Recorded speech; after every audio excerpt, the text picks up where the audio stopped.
igual pasa con la política, es como que toda la parte, digamos, de la costa pacífica de Colombia, que es donde hay como una mayor concentración, digamos, de población afrocolombiana, es eso, es como que los políticos van y toman, pero no dejan nada.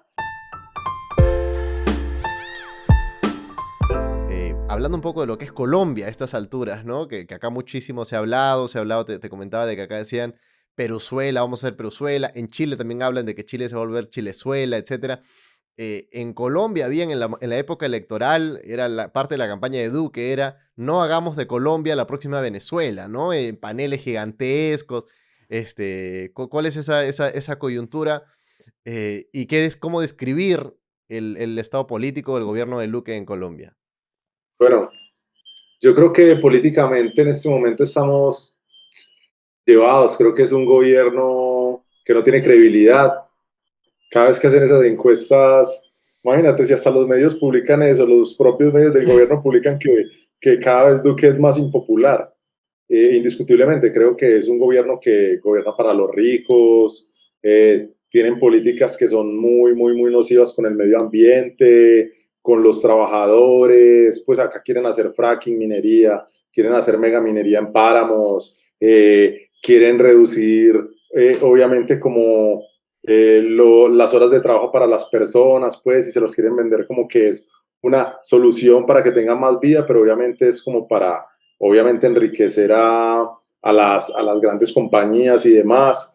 Ha habido un montón de problemas con eso, quieren hacer un montón de reformas, han estado haciéndolo, o sea, a pesar que la gente ha salido a marchar y la gente sigue pues como firme protestando, creo que también los medios se han encargado como de empezar a ocultar eso, pero uno que tiene gente que está en esos movimientos y gente que del común que sale a marchar se da cuenta pues como que la movida sigue vivo. Lo que pasa es que el comité del paro, digamos que es como un comité organizado y en Colombia por asuntos del COVID estamos como que se está muriendo demasiada gente, entonces el comité oficial del paro no ha querido convocar a marchas nuevas, entonces han sido como otras personas y las mismas personas del común las que han organizado esas marchas que siguen. Hoy hubo una desde muy temprano, veo que en varias ciudades ha habido como revueltas, han quemado buses de todo, la gente se está enfrentando a la fuerza policial, a la autoridad y demás. También dentro, en estos días, están diciendo ya que Duque fingió como un atentado, un falso atentado, el montaje más mal hecho, los retratos hablados más cutres que vos puedas imaginar, ¿no? O sea, todo mal con este gobierno y creo que la gente tiene toda la razón para estar en descontento. También estuve viendo como una cifra estadística ahorita casualmente en Twitter que ponele Carlos que no sé, un 60-70% de las personas en Colombia que se han muerto es gente de los estratos más bajos. O sea, es el 70 casi por ciento de la gente que se ha muerto por COVID. ¿Sí me entiendes? Y eso también refleja mucho como Eso el es bien, estado político. eso es bien curioso porque, por ejemplo, cuando empezó a moverse el COVID por todo el mundo, mucha gente decía, no, no, este es el COVID que afecta a todos por igual, no importa si al rico, pobre, le da a todos. Y bueno, sí, les da a todos, le puede dar a todos, pero la manera como tú afrontas esa enfermedad, sí hay una clara distinción entre la persona que puede pagar salud privada, la persona que puede comprar el oxígeno, la persona que sí, y sí, la persona que simplemente no, y muchas veces hasta se muere en casa, ¿no?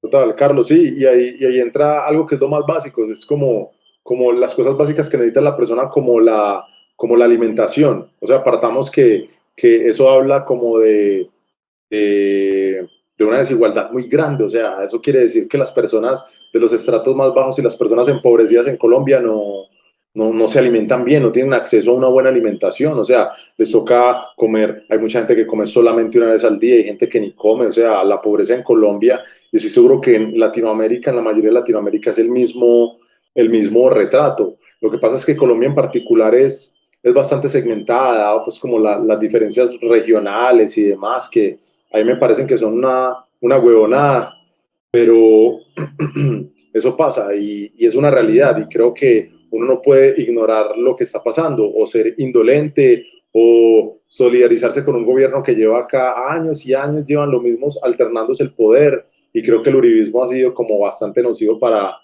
Colombia, pues yo creo que ha llegado como a depredar, ha llegado a hacer más ricos a los más ricos, empobrecer a los más pobres, a quitarles condiciones laborales bacanas a los trabajadores.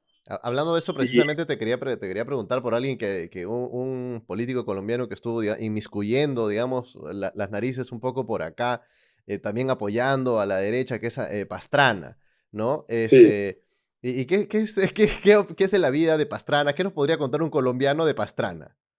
no, yo creo que Pastrana con Duque son los presidentes más ineptos que ha tenido Colombia en la historia. O sea, cuando la gente creía que nadie le podía ganar a Pastrana, llegó Duque. Ajá, Pero yo pienso que Duque es una persona, yo creo que se hace el bobo, creo que es una de esas personas que es peligrosas, que en verdad tiene como un gran respaldo de la derecha y hace todo este tipo de estupideces como fingir que le hicieron un atentado en el cual como la cola del helicóptero, el tiro impactó arriba, es como una cosa súper absurda que no tiene sentido, o sea, la gente se burla y yo creo que ujú, ellos lo hacen con esa intención, que es que la gente se distraiga en la burla y no le presta atención a eso.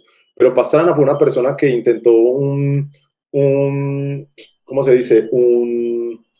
El tratado pues como de paz, ¿cierto? Intentó ujú. firmar la paz con las FARC no se los tomó en serio, en su gobierno no hizo literal absolutamente nada, es otra de estas personas que viene de familias ricas, nunca tuvo como un talento particular para algo, nunca ha sido como un gran intelectual, nunca ha sido una persona brillante, simplemente como perpetúan el poder los ricos, que es heredando el poder y ya, y como yo tengo plata, puedo poner a mi hijo en puestos políticos. Pastrana siempre sale a opinar de todo, yo no entiendo ni para qué llevan a Pastrana a opinar de política en ningún lado. También estoy involucrado con todas estas cosas de Epstein y, y como, ¿cómo se llama? Pedofilia y todas esas fiestas que hacían pues como para magnates Claro.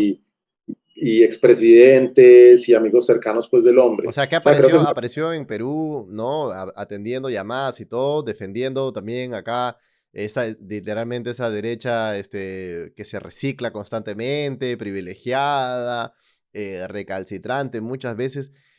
A mí me da curiosidad cómo se empatan a nivel latinoamericano, pero cuando se empata a la izquierda siempre es, seguramente quieren promover la agenda del Foro de Sao Paulo, ¿no?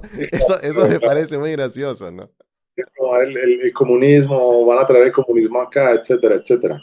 Y la verdad yo creo que mayormente el problema ha sido como, sí, creo que el modelo económico de la derecha acá es muy, como te decía ahorita, quiere arrasar con todo, quiere concentrar la riqueza, y creo que si la gente necesita lo básico, finalmente pues creo que eso va más allá del comunismo, creo que simplemente la gente quiere tener una vida digna y creo que ese Claro. es el principio de todo. Evidentemente ya cada quien verá hacia qué lado tira y si son más de izquierda o si quieren ser de centro, etcétera. Yo a la gente de centro no le creo mucho, creo que uno tiene que estar a un lado al otro. Las políticas te hacen decidir si estás más a un lado que del otro, estás del lado de la gente o estás del lado de la gente millonaria, de la banca, de las empresas privadas y todo, digamos, todo ese mundo que se ha vuelto macabro. Creo que antes, en otros momentos, y los papás cuentan, todo el mundo tenía fácil acceso a muchas cosas, a préstamos, comprar vivienda, pero yo a mis 35 años, ¿vos crees que es posible uno pagar, concentrarse a pagar una vivienda para uno? Es demasiado complicado, la verdad, es difícil. Y creo que cada Sí, hay una apunta más como a querer quitar como esos beneficios que existían antes y el acceso a tener cosas más fáciles, a tener una vida digna en verdad. Creo que las cosas básicas es uno tener educación, tener un hogar y tener acceso a una buena alimentación. Y eso se genera en la medida en que la gente quiera decir como redistribuir la riqueza, o sea, que todo el mundo entre, digamos, en esa dinámica y que la gente tenga acceso a poder cambiar también su condición de vida, por así decirlo. Claro. Y oye, los artistas, y muchos artistas han tomado parte de esto, de estas acciones en marchas. Hace poco llegó la noticia, por ejemplo, de que un representante, un exponente, si no me equivoco, de Salsa Choque, que falleció en una protesta. Algo de eso en estas manifestaciones. Ha habido bastantes pérdidas también en Colombia. Sí, claro.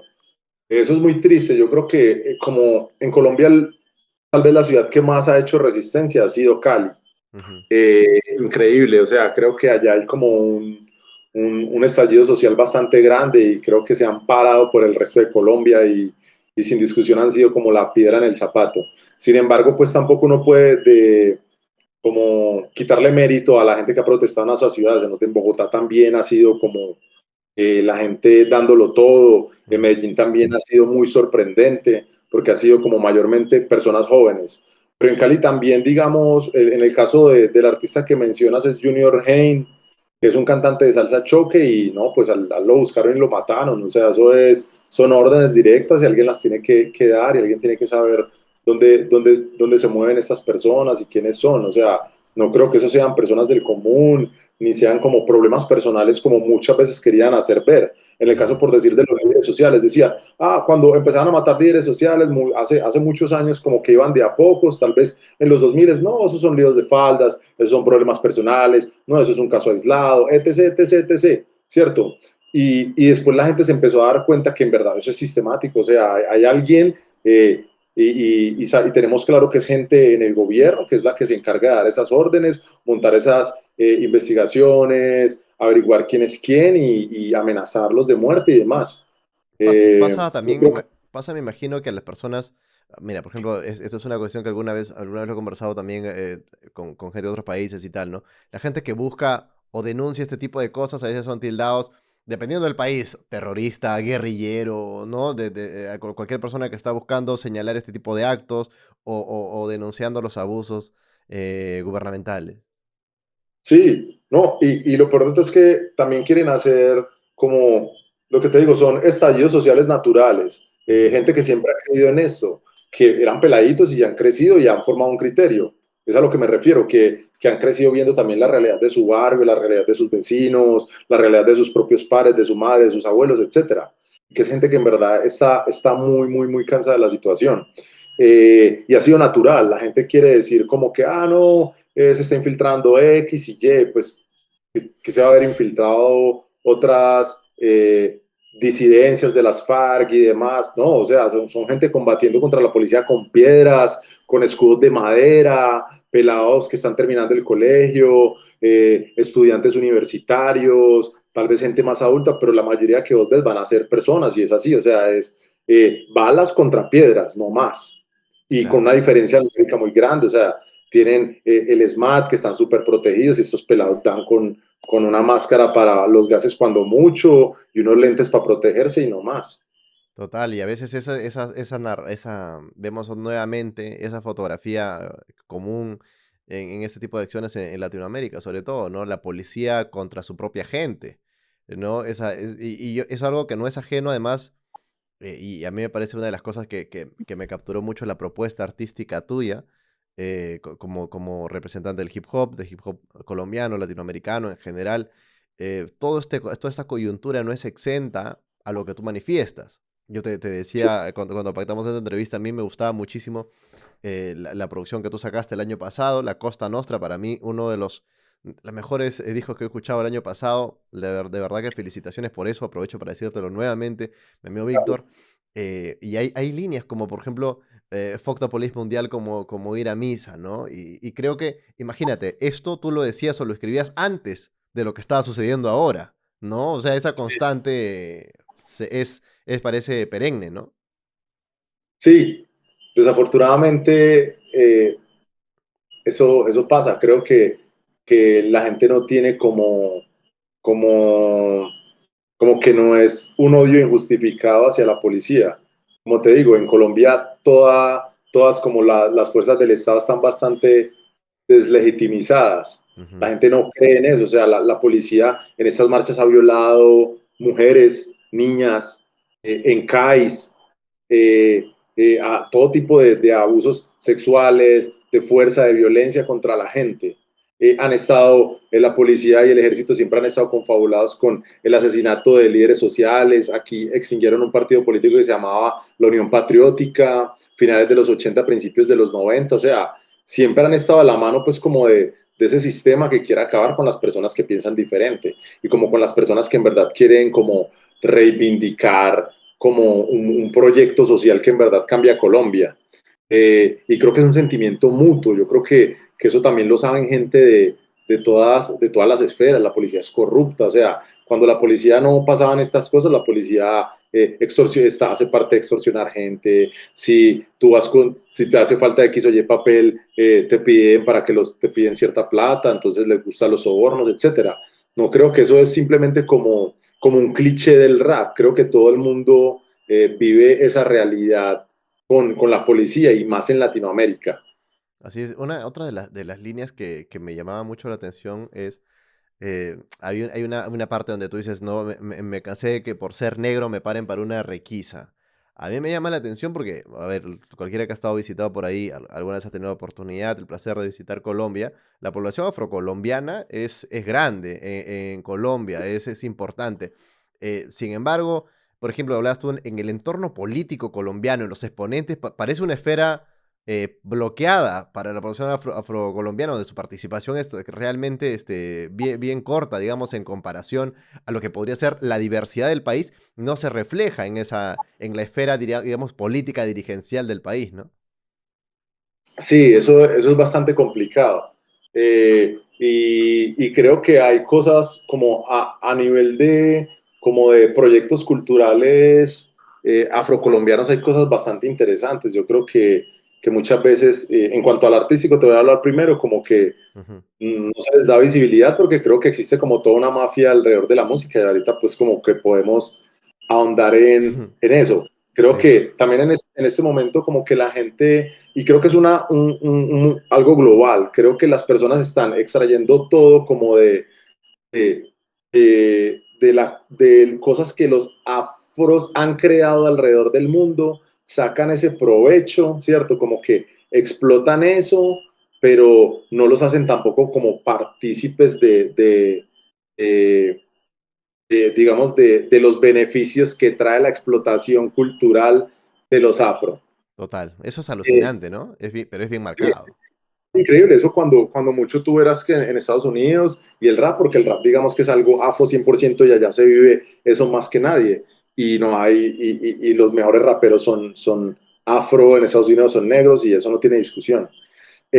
Sin embargo, ya como en la parte política, creo que también ha sido como, y una amiga que me hacía esa reflexión, ella estuvo viviendo en el Chocó y me decía como que en el Chocó la mayoría de gente que es dueña como de lugares y tal, cosas como importantes, es gente blanca. Creo que ha existido como esa explotación allá, la gente ha ido como a aprovechar allá, pero nunca ha hecho como nada por la gente va a extraer todo. Igual pasa con la política, es como que toda la parte, digamos, de la costa pacífica de Colombia, que es donde hay como una mayor concentración, digamos, de población afrocolombiana, es eso, es como que los políticos van y toman, pero no dejan nada. Y creo que también hay figuras políticas en estos lugares, a pesar que hay mucha gente haciendo resistencia y mucha gente como del lado correcto, que es consciente, que quiere cambiar sus regiones, que son regiones como son puertos de droga, entonces se vuelve una violencia muy marcada, Ujú. es muy peligroso, porque son rutas de droga. Entonces, digamos que todos los narcos y el narcoestado también se concentra ahí simplemente como por la intención de extraer eso y hacer parte de su negocio, pero cualquier persona que se interponga en esa dinámica, pues obviamente la van a silenciar y la van a matar. También hay muchos políticos que deciden hacer parte pues como de esos partidos tradicionales que han sido tan nocivos, entonces obviamente están abogando es como por los intereses personales. Desafortunadamente es mi perspectiva sobre eso que uno logra ver. Evidentemente también en todo el Caribe colombiano hay como también gran concentración de comunidad afro, pero siento que sucede eso, como que la gente explota, o sea, todas las cosas en que los afro han participado culturalmente en Colombia le han dado como una identidad muy importante a Colombia, la música, etcétera. Y siempre han estado como involucrados así, como gente afro y gente mestiza mayormente, pero siento que la gente blanca siempre va a sacar como provecho de eso, pero en verdad no retribuye de ninguna forma a las personas a las que les como históricamente, como que les pertenece históricamente esos movimientos culturales y demás. Hay una deuda con minorías que parece que nunca hay interés en saldar en determinado momento, ¿no? Sí, sí, sí, total. Y creo que la gente también siento que también ha habido como una cosa de tomar como ciertas ideologías porque es cool. Obviamente hay mucha gente que se está como adhiriendo de verdad y se ha vuelto consciente frente a las cosas que ve. Pero Ujú. también siento que como ya no es cool que la gente sea racista y clasista, entonces la gente como que se disfraza de no serlo. Pero en verdad el arribismo es muy grande. O sea, cuando tú ves que en verdad la gente no le importa eso, es como, yo te respeto, pero en el fondo no me importas. O sea, no me importa si vives en condiciones de pobreza, no me importa si me aprovecho de tu riqueza cultural para yo explotarla, no me importa si hago explotación a nivel, ¿cómo se dice?, turístico de tu región y no te doy nada, porque a mí, por decir en particular, ciudades que son tan importantes como Cartagena, a mí me parece que fuera del centro histórico, Cartagena es una ciudad que es bastante atrasada, o sea, siento que es bastante desigual, fuera como de lo turístico es bastante pobre, Ujú. y siento que en este momento hay como un alcalde que está intentando como cambiar todo eso y que en verdad está como del lado del pueblo, ha estado apoyando el paro, y ha estado intentando pues como hacer cosas que integren pues como a la gente empobrecida pues de Cartagena y demás. Pero siento que siempre es eso, es como ir y tomar y tomar y tomar, pero no darles nada a cambio a las personas de esas comunidades. Igual pasa con los indígenas, o sea, no Ujú. solamente, también pasa demasiado con los indígenas en Colombia, es exactamente igual, o sea, los quieren sacar de sus tierras porque quieren hacer megaminería o la gente rica y la gente poderosa quiere tener esos terrenos como para venderlos o hacer lo que les da la gana. Alguna vez un presidente peruano se refirió a esta población como ciudadanos de segunda clase, cosa que fue muy lamentable de escuchar.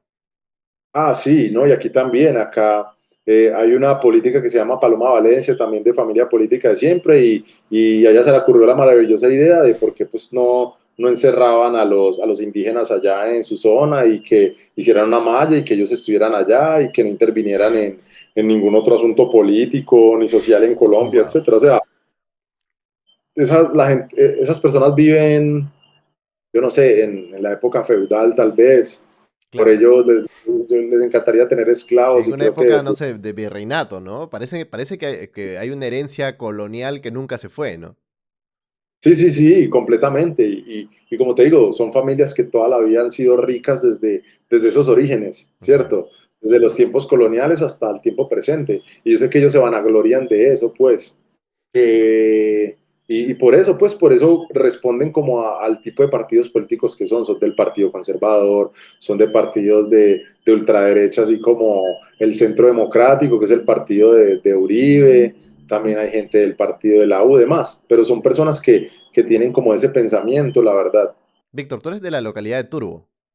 Sí, yo soy de Turbo, Antioquia. Turbo es, Sí, me gustaría saber eso porque, a ver, la gente puede ubicar de repente Medellín, que es donde tú vives ahora y tal. Ya, Medellín está dentro de este sería un poco el eje cafetero en Antioquia, que es como la región más grande de esta zona. ¿Dónde está Turbo y como en qué momento tú te mudas? mira, Turbo queda como en el, más o menos como noroccidente de Antioquia, Ujú. ¿cierto? De nuestro departamento. Eh, y Turbo es como un lugar, uno de los lugares de Antioquia que tiene playa, ¿cierto? Tiene una salida hacia el mar Ujú. Atlántico, pero también está muy cercano hacia el norte del Chocó, entonces limita también con el Chocó.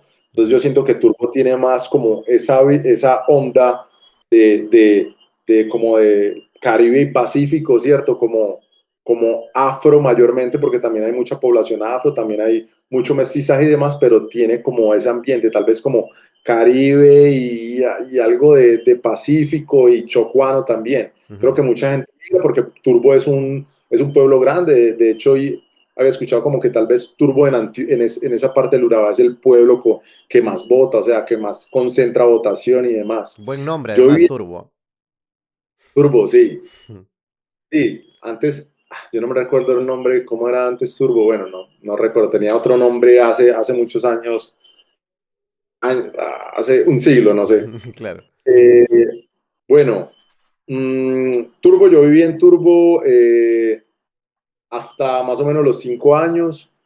Ah, niño, te Ya fuiste luego para Medellín. yo viví en Medellín un año y luego viví en la ciudad de Barranquilla como desde los 6 años hasta los 14 años más o menos. Ujú. Entonces eso, mi familia, mi mamá es antioqueña, mi papá es barranquillero, o sea, es de la costa norte de Colombia, es como, está como esa mezcla. Pero, por decir, la gente del lugar que es mi mamá, que es Puerto de Río, siempre ha tenido como, pues me recuerda como esa forma de ser que tiene la gente de la costa de cierta manera, porque como queda en el río Magdalena y Barranquilla y digamos que Puerto de Río los conecta al río Magdalena, además, Ujú. me parece que tienen como cosas en común. La gente es muy musical, le gusta mucho como la música de la costa. A mi abuela, que es de Puerto Río, también le gustaba mucho la música de la costa. Mi papá sí también es súper melómano y a él le encanta la salsa, el folclore colombiano y demás. Claro, uf, justamente al respecto te cuento que ando pegado escuchando música de Charly Sa, ¿no? Unas reversiones de La Pollera Colorada y tal, que el tío la saca, pero muy bien. Hablando de eso precisamente, me gustaría saber un poco sobre esa percepción de los noventas de Colombia, de repente una Colombia más peligrosa, más agitada.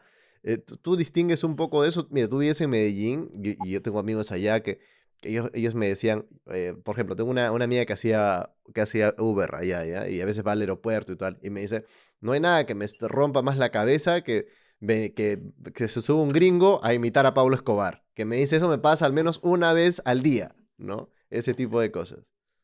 Sí, pues eso es muy desafortunado, ¿cierto? Como Total.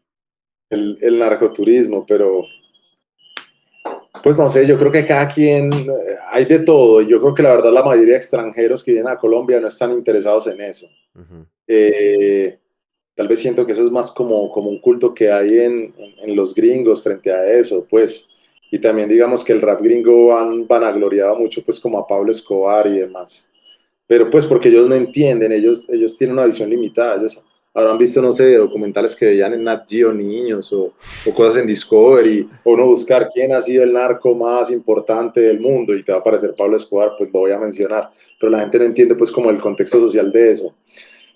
Bueno, como te decía, en Colombia en los 80 estaba pasando, Carlos, como movimientos sociales interesantes. Ajá. Había un partido político que se llama la Unión Patriótica y era como tal vez el partido que iba a presidir como las futuras elecciones en Colombia.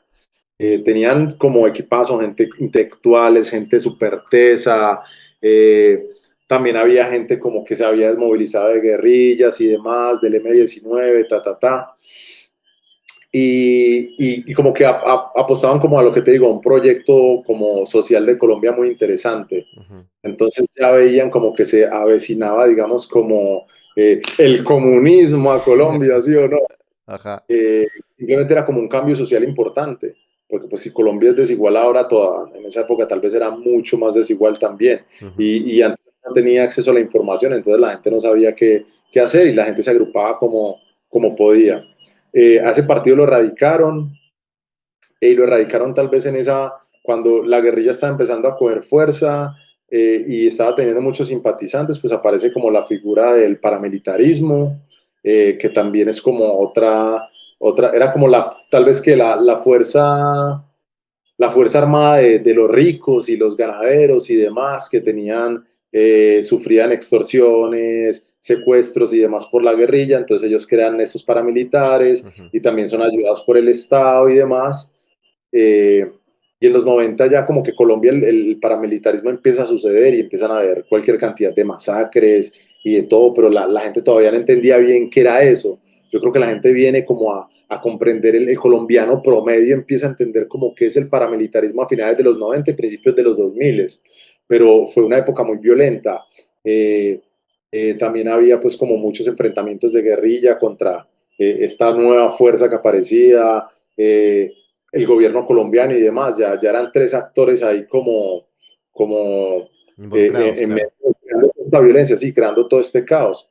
Pero ya luego se empieza a dar cuenta, pues cuando empezaron a pasar y los paramilitares evidentemente tenían como un actuar pues, muchísimo más violento. Y eso es una cosa que la gente, como tal vez que es de derecha, no quiere entender en Colombia. O sea, la guerrilla venía desde los años 50, la más antigua que fue las FARC se desmovilizaron, hicieron la paz y demás. y en todo ese tiempo, en menos tiempo, digamos que en 20, 25 años, los paramilitares mataron una cantidad muy superior a lo que a la violencia que creó, digamos, las FARC, pero toda clase de torturas, ya cosas muy avanzadas. Eso no quiere decir pues que las FARC y tener secuestrada a una persona y enredado en la selva hace algo bacano, no, yo tampoco justifico, digamos, ese proceder, pero era el escenario de violencia, pero llegaron pues los paramilitares a arrasar, ese fue como el nuevo actor, Ese también que marco donde mataron a... la violencia genera más violencia, ¿no? Y empiezan a haber violencia de ambos lados. Completamente, y también, pues, a diferencia de la desmovilización al proceso de los paramilitares le llamaron reinserción. Ujú. Entonces, en la reinserción hubo mucha falsa como reinserción, o sea, como que ellos seguían delinquiendo y simplemente mandaban pelados, cogían pelados en barrio, como, hey, si usted se quiere acoger a esto, le van a pagar, vaya y vea estos cursos, vaya a estas clases y tal, y esos pelados iban y pelados que no eran actores del conflicto, y el Ujú. paramilitarismo en realidad nunca ha desaparecido, o sea, ya existen muchos tipos de autodefensa, se cambiaron el nombre, llevaron algunos de los capos para Estados Unidos, y esos capos están hoy viniendo acá a Colombia y están rindiendo declaraciones, están diciendo, sí, nosotros trabajamos con Álvaro Uribe, nosotros trabajamos con tal familia de ricos, tal y tal persona, tales personas Wow. nos daban la orden, nosotros trabajamos en conjunto con el ejército, o sea, está así demasiado, o sea, lo que te digo, la gente no ve porque no quiere verla, la información de absolutamente todo está ahí.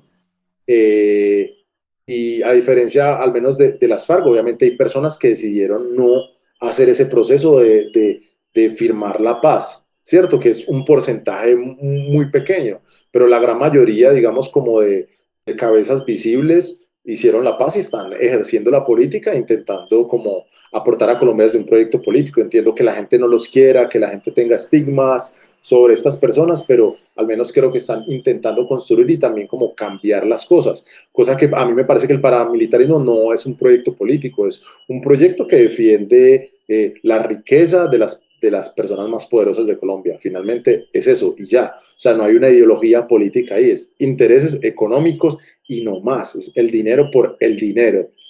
Y cómo esto, a mí me llama la atención cómo esto termina de nutrir de alguna manera tu concepto artístico, teniendo en cuenta que Sí, además tú comienzas en la música, alguno diría tarde, ¿no? Porque tú empiezas a hacer música que 25 años más o menos, ¿no?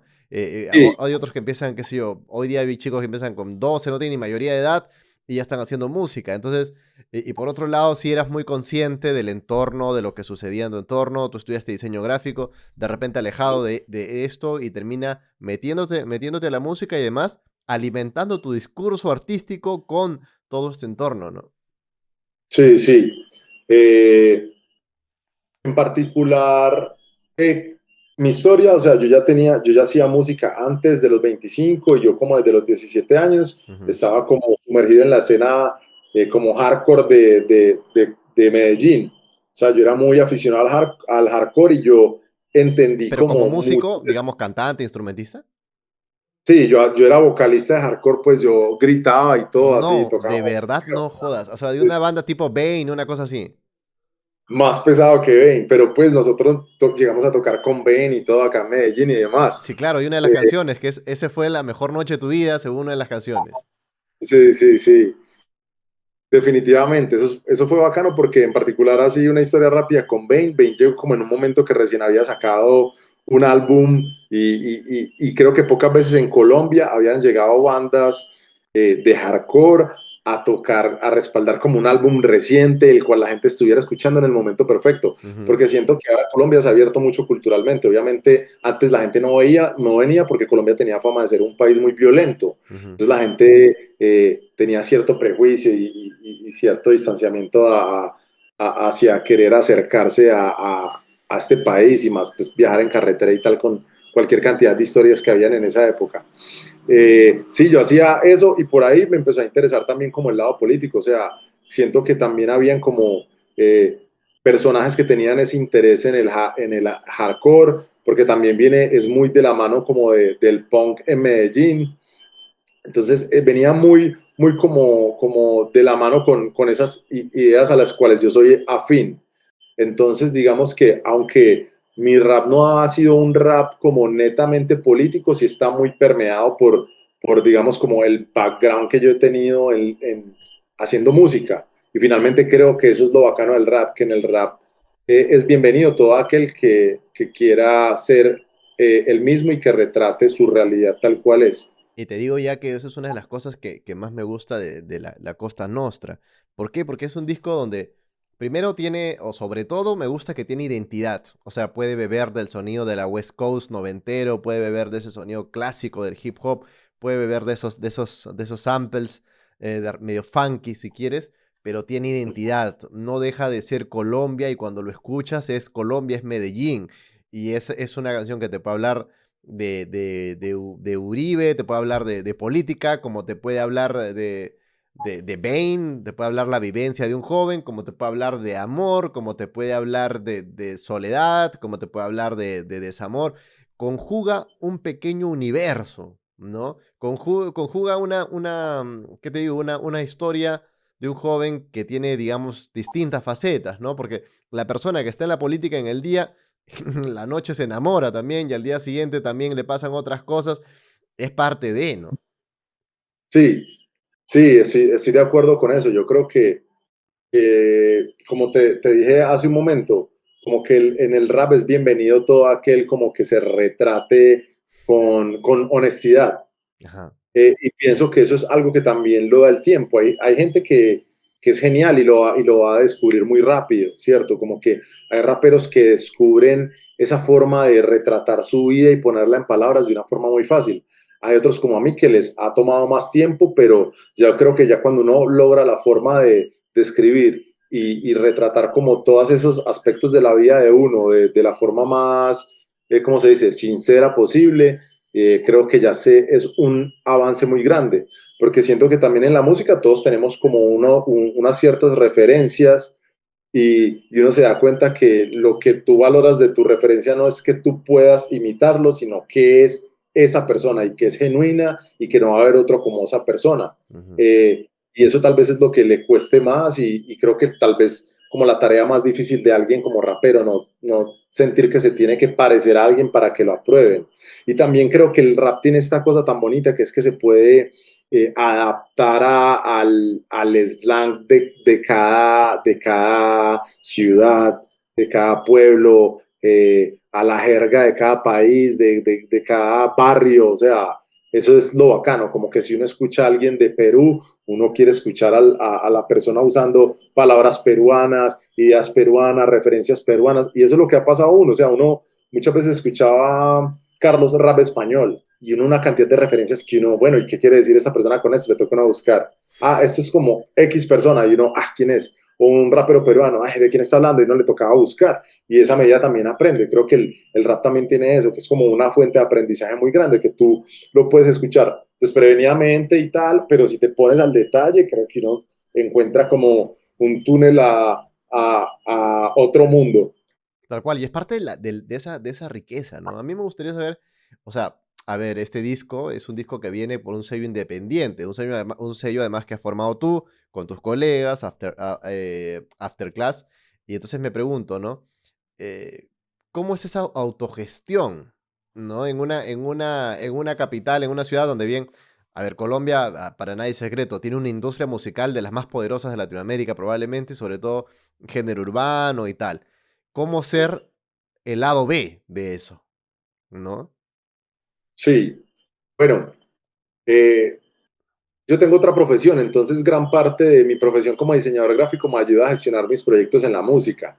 Pero, como te digo, o sea, nosotros en Afterclass tenemos la visión de que nosotros estamos en el rap porque nos gusta y nos mueve como arte, la escritura del rap como arte, el Ujú. beatmaking como arte, la producción musical como el arte de hacer, de crear alguna obra, ¿cierto? Sin ninguna pretensión. Creo que a veces la gente como que, ah, mi obra, pues, y la gente se imagina que solo se habla de obra cuando uno menciona a Picasso, Dalí, etcétera, pero esto, digamos que nosotros estamos construyendo nuestra obra porque estamos intentando poner nuestra identidad ahí, nuestras vivencias y demás, que es nuestra perspectiva finalmente del mundo. Todos tenemos, en Afterclass, todos tenemos, digamos, una profesión diferente a ser rapero. Entonces, pero finalmente lo que importa es el rap en sí, o sea, como querer hacerlo lo más profesional. Y con nuestros recursos, Carlos, nos hemos gestionado nuestro estudio, computadores, nuestros aparatos, pagamos nuestras mezclas, pagamos nuestro mastering. eh, Los en los diseños, las últimos años, portadas y los los conciertos, ¿no? diseños, exacto. Y nosotros, además de nosotros, hay un equipo más grande detrás de nosotros, o sea, como colegas que nos ayudan en el propósito de querer hacerlo más profesional.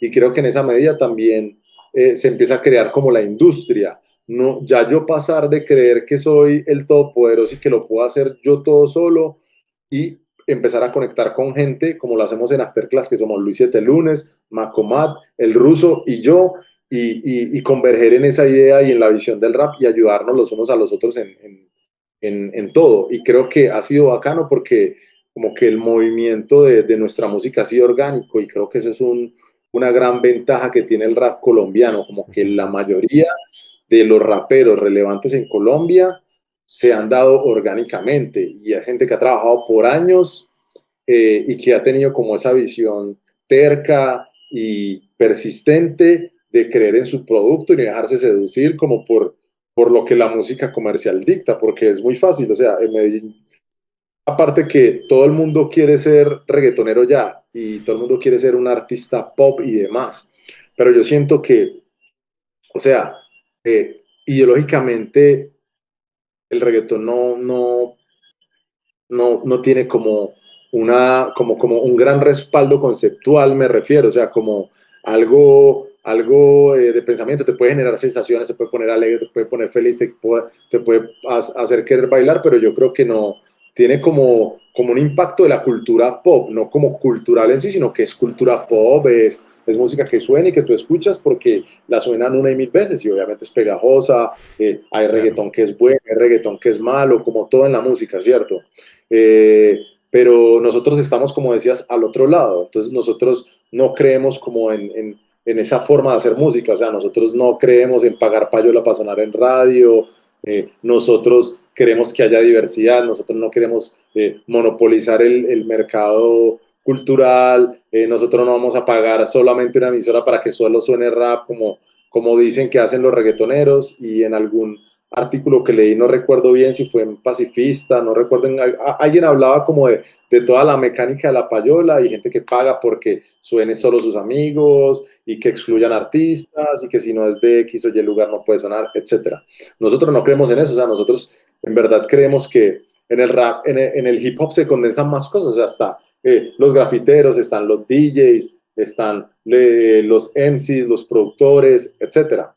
Y creo que en esa riqueza, aparte en el reggaetón, no existe otra figura a que sea el artista como estrella y los productores, pero todo eso se mueve alrededor del dinero. O sea, siento que la gente es obsesionada con eso, no obsesionada con querer hacer un producto de calidad, con querer hacer comunidad. Y pienso que el rap sí tiene eso. O sea, el rap hace comunidad. Nosotros hacemos parte de una comunidad, más allá de yo pensar que tengo fanáticos y demás, no, o sea, aportamos en la misma medida, yo apoyo a lo que me gusta, yo asisto a los eventos que me gustan como un fanático más, pero siento que en Claro. la música mainstream la gente se ubica como en un pedestal y es como, yo soy una estrella y no salgo porque la gente me pide fotos y me canso de eso, no quiero ver gente, pues, Y luego y son siento que bastante, también, son bastante reclamados como emblemas cuando hay manifestaciones colombianas, digamos, con sí, agitaciones sociales.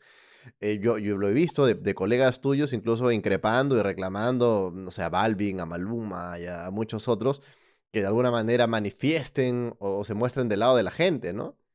sí, sí, sí. Y, y eso ha dejado bastante claro como que el interés de esas personas en lo personal nunca ha sido la política, o sea, como que ellos nunca les han tocado la fibra como el dolor del colombiano promedio o las circunstancias en las que vive o su acceso a la educación o su acceso a la salud. Creo que la mayoría de figuras que Ujú. están en el pop, la mayoría, obviamente hay excepciones y gente que que piensa diferente o que tiene un criterio o tiene otro background diferente. Pero concretamente en el reggaetón en Medellín son personas que su obsesión es ser famoso, o sea, creo que no tienen nada no tienen nada más en la cabeza diferente a yo quiero tener dinero, quiero tener una, un jet privado y quiero ser famoso, o sea, y tampoco se les puede pedir más allá, creo Claro. que no todo el mundo tiene como la fortuna de haber vivido una vida de ser despierto frente a eso, Y ha pasado que ¿cierto? cuando te acusan de eso por ahí te dicen la de, oye, no, es que ustedes son envidiosos, ya quisieran tener esa fama, ya quisieran sonar en esa radio, ¿no? Que es un argumento bien clásico. Ese es un argumento clásico, pero de persona que pierde el punto en una discusión, Ujú. ¿cierto? Como que uno está argumentando, como esas personas son así, es un argumento, o sea, eso es innegable, ellos mismos saben. Si tú ves entrevistas de J Balvin, es como que, yo quiero ser millonario porque yo me di cuenta que en Colombia no hay billonarios y hace falta un billonario y yo quiero ser billonario. Es como, pero ¿para qué? ¿Para hacer qué? ¿Cierto? Y ellos se hacen ricos, obviamente, por la gente promedio en el mundo que la escucha. Es que la mayoría de personas en el mundo no son ricas, ni la gran mayoría de personas en Medellín no viven en el poblado, ni tienen mansiones, ni viven en casas fincas, ni demás, ¿cierto? Son gente Ujú. del común y a ellos se les olvida que se deben a esa gente del común. Pero es por esa fantasía de obsesionarse con, con cosas vacías que no tienen ningún sentido, ¿sí me entiendes? O sea, yo creo que, y en algún momento tendrá que llegar, estoy seguro que en algún momento llegará algún pelado que cante reggaetón que en verdad sí esté como alineado con eso. Cuando Yo he visto, mencionas eso, sí, sí, no, déjame que te sí, interrumpa, pero cuando me mencionas eso se me ocurren dos líneas puntuales, ¿no? Y el sí, tema con el cual yo te conocí es un tema que es con Crudo Means sí, Row, que es No te preocupes por mí, y en una parte Crudo habla y dice que están dando género urbano, no puedo creer que eso a la gente le parezca bacano, ¿no? Y sí, en ese mismo tema también, tú hablas bastante de esto, ¿no? Que es sobre la gente que realmente consume el rap es distinta, ¿no? Mis temas no son para ellos, para las chimbas o el chorro, me imagino que son las fiestas, ¿no? Estoy interpretando la jerga, ¿no? Será porque sí, sí, carezco del acento de puertorro, ¿no? Eso es una línea. Ahora, eso, si tú lo llevas, no sé cuándo es exactamente esta canción, pero si es 2016, dice, mire, si tú vas de acá al 2020, la canción favorita mía de la Costa Nostra, a título personal, lo digo para la gente que la quiera buscar en YouTube, ¿no? La banda cierra con Nosotros somos los raperos, los versátiles que en paz descansen. sí, claro, porque mira que uno como en el rap pasa eso, ahorita decías eso, como que, primero, si uno hace una crítica del reggaetón, eh, la gente, tienes envidias porque no sos famoso, es como, yo sé que ya existe un sistema para triunfar en eso, o sea, tú puedes conseguir inversores, pagas payola, consigues los productores que son tesos, o sea, yo creo que en el rap la gente como escritores tiene talento para hacerlo si quisiera, pero no nos gusta. Me parece que esa dinámica también es corrupta en una gran medida, Ujú. ¿cierto? Como que yo pagar para que ponga mi música y casi que como invisibilizar cualquier otro tipo de manifestación cultural musical en Colombia. Entonces es la gente que paga, gente que tiene sellos grandes haciendo esa inversión. También empiezan ya creo que, y esa frase en particular de nosotros somos los raperos, los versátiles que en paz descansen, también es una excusa de rapero que empieza a hacerle guiños a hacer reggaetón y a querer ser famoso. O sea, yo preferiría, en verdad, un rapero me diga abiertamente, me cansé del rap, quiero hacer reggaetón, todo bien, si es mi amigo, todo bien, que te vaya bien, o sea, no pasa nada, pero que lo digan abiertamente, o sea, no tiene nada de malo que esa sea su ambición, si es vacía, lo que sea, es respetable, es su visión, que lo haga, no hay problema, así como si un rapero pudiera decir, quiero hacer es vallenato, quiero hacer es rock, está bien, o sea, el asunto muchas veces no es en sí el reggaetón, lo que me refiero es que cuando los raperos empiezan a decir que son versátiles, que ya he hecho eso, ya le he hecho todo, ya no hay una pista para mí y me seducen son los ritmos urbanos y siento que voy a quedar mejor, ¿cierto? Porque reggaetón, o sea, si quieres cambiar y quieres experimentar, ¿por qué no haces jazz o haces un álbum con soul o si quieres ampliar cosas de folclore colombiano, lo que sea, lo puedes hacer. Yo creo que el rap permite como que agrupar muchas cosas y muchas exploraciones sin dejar de sonar a rap. Entonces lo de los versátiles es eso, es como, yo soy versátil porque hago un tema de rap, luego otro de trap, luego hago otro de reggaetón y demás. Y en particular en la canción de No te preocupes por mí, yo digo en particular esas líneas porque una vez un productor como que me aborda y me dice como, no, Vic, la clave es hacer músicas para las viejas buenas, para las chimbitas de Medellín, es que si vos te pegas con las chimbitas te van a pedir en las discotecas, y si te piden en las Ujú. discotecas te van a pedir en la radio, y si pegas en la radio te va a llegar plata de tu regalo, etcétera, como intentando venderme eso.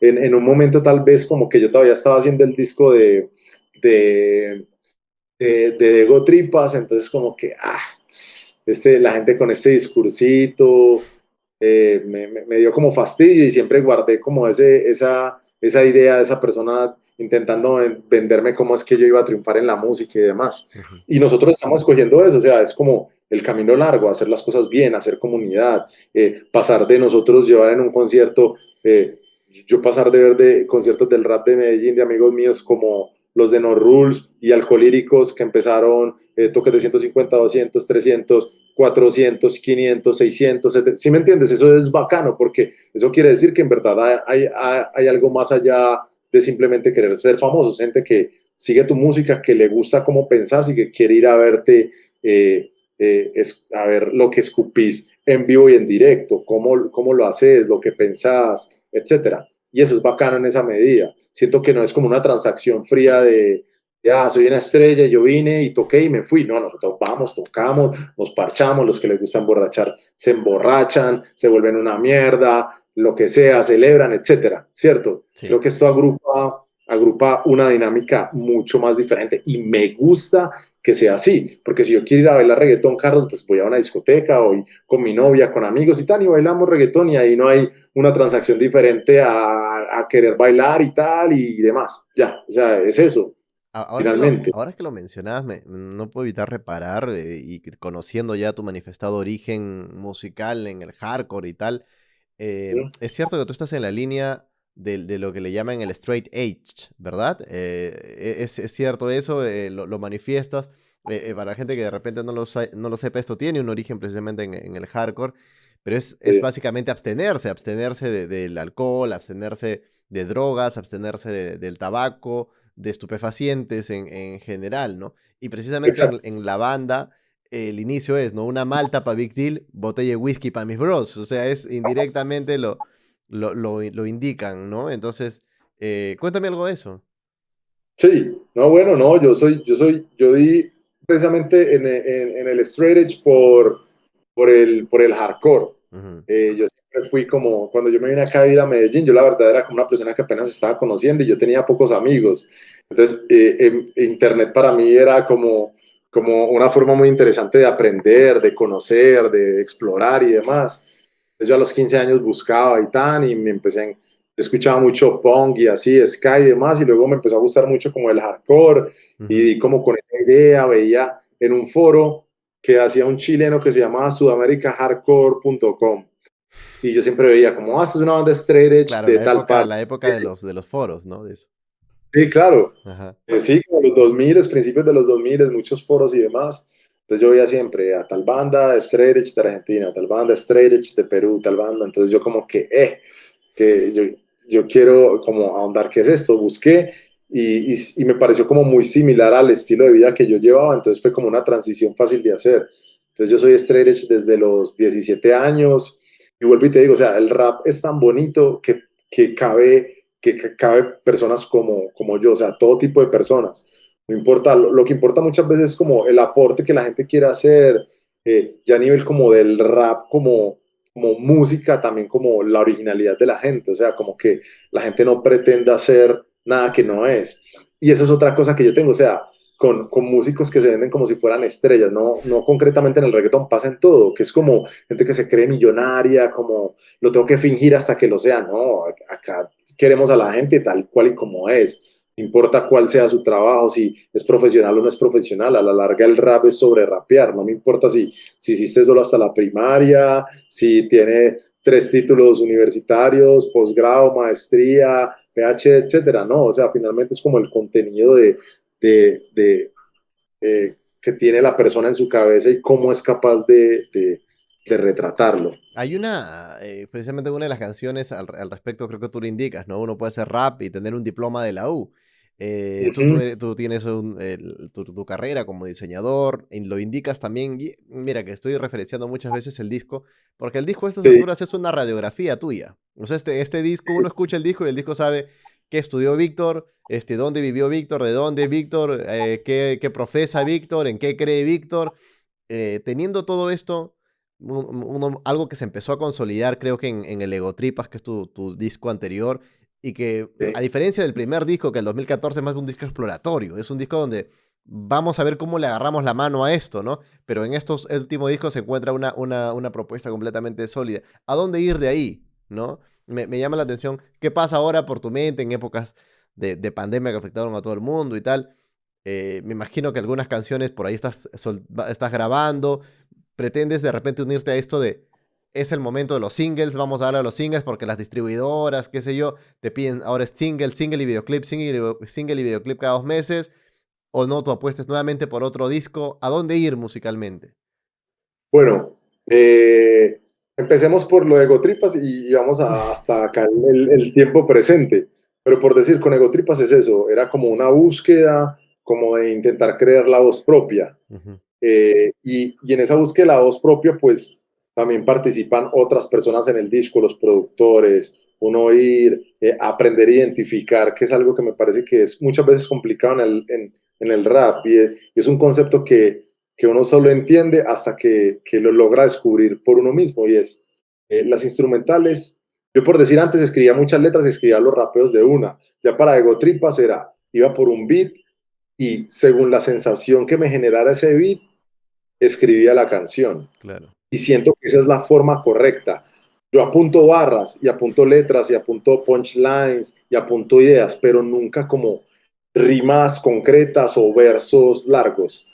Me parece que eso en Dego Tripas estuvo ese proceso que me pareció interesante. Yo ir donde un beatmaker a ver qué me encuentro, ¿cierto? Entonces ir donde el arqueólogo o en ese momento ir donde Crudo, Equation Beats, etcétera, y es decir, me llegó al corazón, como entender que finalmente los beats que uno debe rapear son esos como que uno lo siente y le despiertan sensaciones, porque hay beats que son universalmente brutales, Claro. pero y que están técnicamente perfectos y el sample es brutal, pero yo que escribiría ahí puede que no me despierte nada a nivel personal. Como fan del rap me va a parecer la locura, me lo quiero bailar, pero si fuera para rapear no sé si es mi vida, o sea, entender que mi vecino rapero va a tener un gusto diferente y va a sentir otra cosa con otras instrumentales. Entonces, eso lo aprendí en eso. Eh, y también fueron como asomos de empezar a hacer beats, Ujú. como empezar a decir, bueno, me voy a rapear este beat, me quedó bien, me veo ahí, lo voy a hacer, lo voy a hacer, la voy a escribir. Y ya en el tiempo entre ese y el último disco, pues cambiaron muchas cosas. Yo ya como que siempre le decía al ruso, que es uno de mis mejores amigos, parte de After Class, le dije como, yo me sueño, le decía, cuando yo empezaba a rapear y sacaba las primeras cosas, yo me sueño sacar un disco en el cual yo haga toda la producción, o sea, que tenga el control, que encuentre los samples y tal. Entonces yo empecé ya como a escribir algunos temas, empecé a escribir más o menos así, 2018, 2019, los primeros temas. También estuve como muy activo en la producción, entonces hice como mejorando y queriendo perfeccionar pues como ese arte tan bonito que es hacer beats con samples. Claro. Entonces empecé a hacer beats, hice beats para No Rules, coproduje también otros con Ignorancia Sofisticada, que es un productor muy brutal. Hicimos algunos beats juntos para el álbum de No Rules. Hicimos El Armador del Sol, que ha sido un disco como que ha tenido muy buena acogida como en el rap colombiano y la gente lo referencia. Y también fue como el disco que siento que consolidó fuertemente a Luis como rapero y es bacano hacer parte de eso. Como lo mismo, haber puesto beats que le despertaran cosas a él y que escribiera cosas tan brutales, porque finalmente Ese la proceso escritura alucinante, ¿no? exacto, es 100% el proceso de él. Ujú. Como que yo hice beats y él tuvo la flecha de escuchar y conectarse, ¿cierto? Como, este beat me hace esto, y escribía y hacía súper letras increíbles. Y fue un disco y tocamos, hicimos muchos shows y fue muy bacano esa experiencia. Y a mí me gusta mucho, Carlos, como procurar, obviamente como yo tengo un trabajo y yo no vivo netamente de la música, yo tengo que saber cómo distribuir el tiempo, entonces yo no quiero estar haciendo un disco a la vez que estamos produciendo un álbum con Luis, me gusta como que las cosas salgan en el orden en que van. Claro. Entonces digamos que en ese periodo, entre el 2017 de Ego Tripas y 2020 que sale La Costa Nostra, creo que estuve concentrado en la producción y también como en hacer colaboraciones. Pues, colaboré con Luis, colaboré con los de No Rules, colaboré también con Avenrec para un álbum que él sacó instrumental. Bueno, estuvo como toda esa dinámica que estuvo bien interesante. Entonces ya cuando terminamos El Armador del Sol, yo dije, bueno, ya tengo muchas letras, muchas ideas, me voy a concentrar pues como a meterle toda la ficha, a hacer un disco mío. Ujú. Entonces el primer tema que yo recuerdo que salió fue King.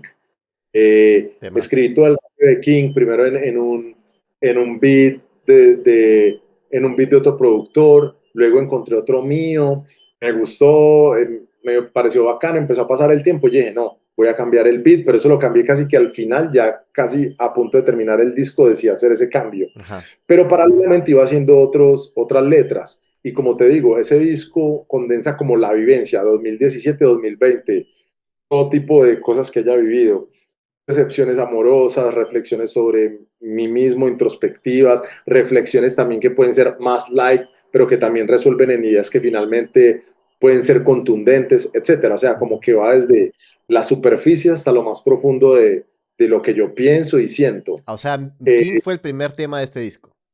sí, Ok. la primera letra que yo Ah. escribí, ya empezaron a salir pues como diferentes letras, ideas, uno va descartando, va juntando, pero fue muy loco porque ya después de haber escrito esa letra, casi que los samples tal cual como los necesitaba Carlos, o sea, milagrosamente empiezan a aparecer Este exactamente tema, como ese tema uno King detrás de otro. está plagado de referencias. Probablemente el mayor, el que tiene más referencias en todo el disco, porque lo estaba revisando y es, o sea, te habla no sé, Splinter, de las Tortugas Ninjas, Frank Sinatra, Paris Hilton, Keenan Milton, Remington, Ellington, Duke, Tempo, Residente, Kanye, o sea, Royce de Five Nine. O sea, acá Sí. uno, de nuevo, es una radiografía tuya, ¿no? ¿Qué es lo que más orgulloso te ha dejado, o el mayor orgullo que te ha dejado este disco?